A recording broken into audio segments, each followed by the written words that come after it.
Hi, this is Dr. Paul Sachs from Brigham and Women's Hospital and Harvard Medical School.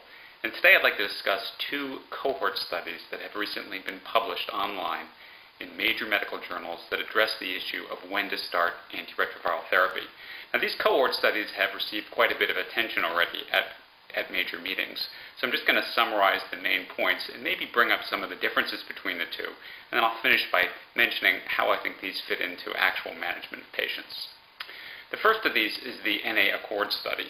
The NA Accord study is a collaborative cohort study of over 20 cohorts around North America. And basically what they wanted to ask, the question they wanted to answer in the study was, is deferring antiretroviral therapy going to influence survival?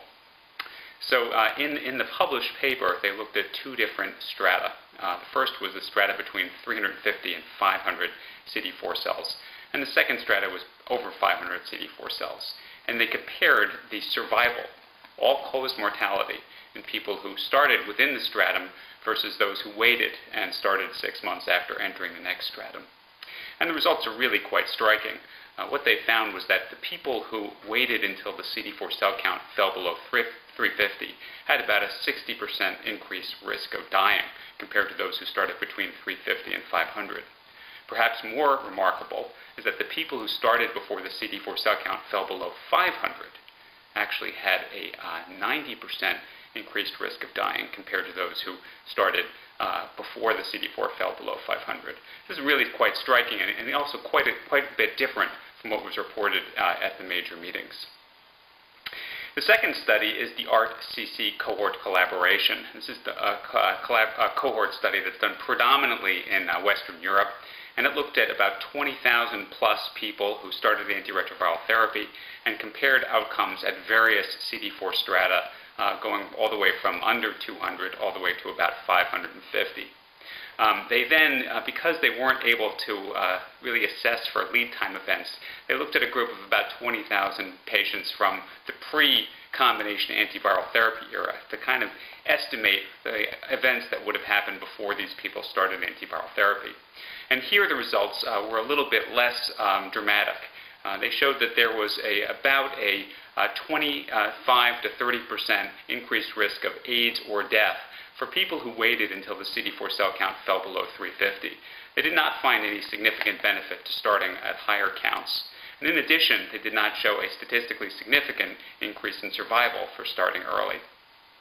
Now, one might look at these two cohort studies, the first of them published in the New England Journal of Medicine, the second one published in Lancet, and look at the high quality of the people involved in the study and may conclude that this is proof that antiviral therapy should be started early. In NA Accord before it falls below 500, for ART-CC before it falls below 350. But in fact, it isn't proof. It's the closest thing we have, but it's not randomized controlled clinical trial. And as a result, the major factor to consider is that the people who started early in these studies did so because they or their clinicians wanted them to, and hence they might have been more health-seeking. There's a very good example from the medical literature on hormone replacement therapy where it was believed to have a favorable impact on cardiovascular outcomes based on just these kind of data. When we look back now, we see that that was a flawed assumption. Nonetheless, despite that weakness, these are very, very important studies, and they kind of add to a whole body of data coming out that delaying antiretroviral therapy is probably not a good idea. So looking at these two studies, looking at the reduced risk of transmission that likely occurs from starting earlier, looking at the reduction in non-AIDS related events, looking at effects on inflammation and immune activation, all of these put together really kind of emphasize that probably most people with HIV should be on antiretroviral therapy if they're ready to start. So if a clinician were faced with a patient with, say, 500 or 600 T cells 5 years ago, this clinician might very well think of 10 different reasons why this patient should wait.